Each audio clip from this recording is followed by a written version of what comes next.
Kovai எஸ்எச்எஸ் colony மேம்பால பணி 95% நிறைவடைந்துள்ளது. ஆய்விற்கு பிறகு கோவை மாநகர் மாவட்ட திமுக செயலாளரும் முன்னாள் சட்டமன்ற உறுப்பினருமான நா. கார்த்திக் பேட்டி. கோவை சிங்காநல்லூர் சட்டமன்ற தொகுதிக்கு உட்பட்ட எஸ்எச்எஸ் காலனி மேம்பால பணிகளை கோவை மாநகர் மாவட்ட திமுக செயலாளரும் முன்னாள் சட்டமன்ற உறுப்பினருமான நா. கார்த்திக் ஆய்வு மேற்கொண்டார். இதைத் தொடர்ந்து செய்தியாளர்களை சந்தித்த நா. கார்த்திக், நீலிக்கோணாம்பாளையம் எஸ்எச்எஸ் காலனி பகுதியில் உள்ள பல லட்சம் பொதுமக்கள் பயன்பெறும் வகையில் கடந்த 2010ஆம் ஆண்டு திமுக ஆட்சியின் போது முத்தமிழறிஞர் கலைஞர் முதல்வராகவும் அன்றைய காலகட்டத்தில் துணை முதல்வராக இருந்த தளபதி மு.க. ஸ்டாலின் ஆணைக்கிணங்க நிதி ஒதுக்கப்பட்டு இப்பகுதியில் இரயில்வே கடவு மேம்பாலம் கட்டும் பணிக்கான ஆயத்தப் பணிகள் நடைபெற்றது. முதற்கட்ட பணிகளான நிலம் கையகப்படுத்துதல் உள்ளிட்ட பல்வேறு பணிகள் நடைபெற்றது. அதன் பிறகு 2011ஆம் ஆண்டு ஆட்சி மாற்றத்திற்கு பிறகு பாழாய்போன அதிமுக ஆட்சியில் எந்தவித பணிகளையும் மேற்கொள்ளாமல் கிடப்பில் போடப்பட்டது. இதனால் எஸ்எச்எஸ் காலனி நீலிக்கோணாம்பாளையம் பொதுமக்கள் பெரிதும் பாதிக்கப்பட்டனர். நான் 2016ஆம் ஆண்டிலிருந்து 2021ஆம் ஆண்டு வரை இப்பகுதி பொதுமக்களால் தேர்ந்தெடுக்கப்பட்டு சட்டமன்ற உறுப்பினராக இருந்தபோது சட்டமன்றத்தில் ஒவ்வொரு கூட்டத்தொடரிலும் பேசும்போது இந்த மேம்பால பணியினை தொடங்க வேண்டும் என வலியுறுத்தி வந்தேனானால் செவிடன் காதில் ஊதிய சங்கைப் போல அன்றைய அதிமுக ஆட்சியாளர்கள் மேம்பால பணியினை கிடப்பில் போட்டனர். அதன் பிறகு 2021ஆம் ஆண்டு மீண்டும் திமுக ஆட்சி பொறுப்பினை ஏற்று திராவிட நாயகன் மு.க. ஸ்டாலின் முதல்வராக பொறுப்பினை ஏற்றவுடன் இந்த மேம்பாலத்திற்கான நிதி ஒதுக்கப்பட்டு நிலம் கையப்படுத்தப்பட்டு நெடுஞ்சாலைத்துறை அமைச்சர் வேலு மற்றும் அன்றைய பொறுப்பு அமைச்சராக இருந்த செந்தில் பாலாஜி அவர்கள் ஆகியோர் இப்பணியினை வேகப்படுத்தினர். தற்போது மேம்பால பணிகளில் கட்டுமான பணிகள் நிறைவடைந்து சர்வீஸ் சாலைகள் அமைக்கப்பட உள்ளன. கிட்டத்தட்ட 95% பணிகள் முடிவடைந்துவிட்டது. விரைவில் பொதுமக்களின் பயன்பாட்டிற்கு முதல்வர் அவர்கள் திறந்து வைப்பார் என தெரிவித்தார். இந்த ஆய்வின் போது நெடுஞ்சாலைத்துறை உதவி கோட்ட பொறியாளர் குருமூர்த்தி, உதவி பொறியாளர் ஹரிபிரசாத், ஒண்டிப்புதூர் பகுதி கழக பொறுப்பாளர் கஸ்தூரி அருண், வட்டக்கழக செயலாளர் ராஜேந்திரன், அவைத்தலைவர் சின்னசாமி, கீதா செல்வராஜ், தம்பு, கனகராஜ், சிவா, சதீஷ்குமார், கோனியம்மன் திருக்கோவில் அறங்காவலர் குழு தலைவர் லட்சுமணன், கே. மணி, ஜவஹர், கழக நிர்வாகிகள் உடனிருந்தனர்.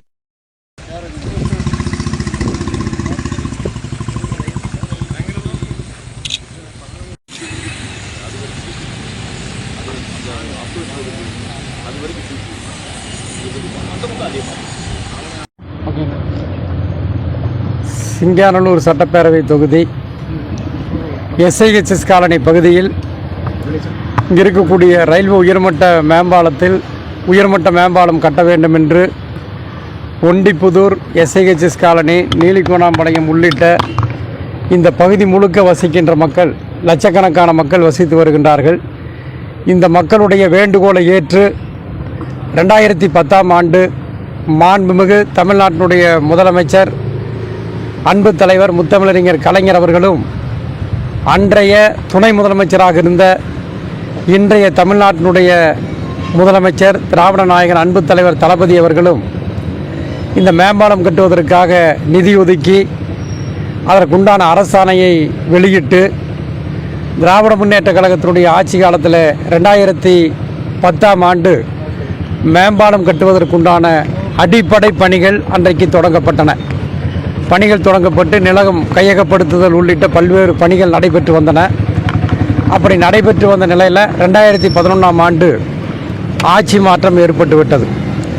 அந்த ஆட்சி மாற்றத்திற்கு பிறகு 2011ஆம் ஆண்டிலிருந்து 2021ஆம் ஆண்டு வரை எஸ்ஐஹெச்எஸ் காலனி ரயில்வே உயர்மட்ட மேம்பாலம் கட்டுவதற்குண்டான கட்டுமான பணிகள் பாழாய் போன அதிமுக ஆட்சியில் எந்த விதமான பணிகளும் சரிவர நடைபெறவில்லை. பணிகள் நடைபெறாமல் இங்கு இருக்கக்கூடிய மக்கள் பெரிய அளவில் பாதிக்கப்பட்டார்கள்.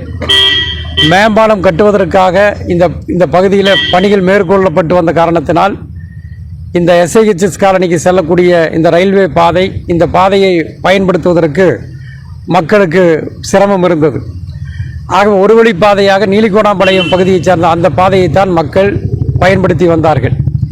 இந்த நிலைமையில் பார்த்தீங்கன்னா 2016ஆம் ஆண்டிலிருந்து 2021ஆம் ஆண்டு வரை சிங்காநல்லூர் சட்டப்பேரவை தொகுதியினுடைய உறுப்பினராக இங்கே இருக்கக்கூடிய மக்களால் நம்முடைய மாண்புமிகு கழகத் தலைவர் அவர்களால் தேர்தலில் நிறுத்தப்பட்டு நான் தேர்வு செய்யப்பட்டு இந்த மக்களுக்காக 2016ஆம் ஆண்டிலிருந்து சட்டப்பேரவை உறுப்பினராக பணியாற்றி வந்தேன். நான் பதவியை வகித்த 5 ஆண்டுகளிலும் ஒவ்வொரு ஆண்டும் நிதிநிலை அறிக்கை தாக்கல் செய்யப்பட்ட அந்த கூட்டத்தொடர்களிலும் பல்வேறு கூட்டத்தொடர்களில் தொடர்ந்து அன்றைக்கு இருந்த அரசனுடைய கவனத்தை ஈர்த்து இந்த மேம்பால கட்டுமான பணிகள் உடனடியாக தொடங்க வேண்டும் என்று நான் வலியுறுத்தி வந்தேன். பட்ஜெட் கூட்டத்தொடரில் பேசியிருக்கிறேன், கவன ஈர்ப்பு தீர்மானத்தில் பேசியிருக்கிறேன், வினாக்கள் நேரத்திலும் நான் பேசியிருக்கிறேன். ஆனால் செவிடன் காதில் ஊதிய சங்கை போல அன்றைய ஆட்சியாளர்கள் இந்த எஸ்ஐஹெச்எஸ் காலனி ரயில்வே உயர்மட்ட மேம்பால பணிகளை அப்படியே கிடப்பிலை போட்டு விட்டார்கள். அதே நேரத்தில் 2021ஆம் ஆண்டு தமிழ்நாட்டின் முதலமைச்சராக பொறுப்பினை ஏற்ற திராவிட நாயகன், நல்லாட்சி நாயகன், அன்பு தலைவர் தளபதி அவர்கள் அவர் முதலமைச்சராக பொறுப்பினை ஏற்ற 140வது நாள் முதல் கட்டமாக பார்த்தீங்கன்னா இந்த மேம்பால பணிகளை மீண்டும் மிகச்சிறப்பான முறையில் செய்ய வேண்டும் என்று இந்த பகுதி மக்களுடைய வேண்டுகோளை ஏற்று சுமார் 29 கோடி ரூபாய் நிதி ஒதுக்கி அதற்குண்டான பணிகளை தொடங்குவதற்கு நிதி ஒதுக்கி கொடுத்தார்கள். அந்த நிதி ஒதுக்கியதற்கு பிறகுதான் நிலம் கையகப்படுத்தக்கூடிய அந்த பணிகள் நடைபெற்று வந்தன. மாண்புமிகு தமிழ்நாட்டினுடைய பொதுப்பணி மற்றும் நெடுஞ்சாலைத்துறை அமைச்சர் எங்களுடைய மதிப்பிற்குரிய அண்ணன் ஏவா வேல் அவர்களும், அன்றைக்கு கோவை மாவட்டத்தினுடைய பொறுப்பு அமைச்சராக இருந்த எங்களது மண்டல பொறுப்பாளர் மாண்புமிகு வி செந்தில் பாலாஜி அவர்களும் இந்த மக்களுடைய வேண்டுகோளை ஏற்று அதற்குண்டான முயற்சிகளை மேற்கொண்டார்கள். தொடர்ந்து பார்த்தீங்கன்னா நிலம் கையகப்படுத்தப்பட்டு இப்போ அந்த பணிகள் நடைபெற்று கொண்டிருக்கின்றன.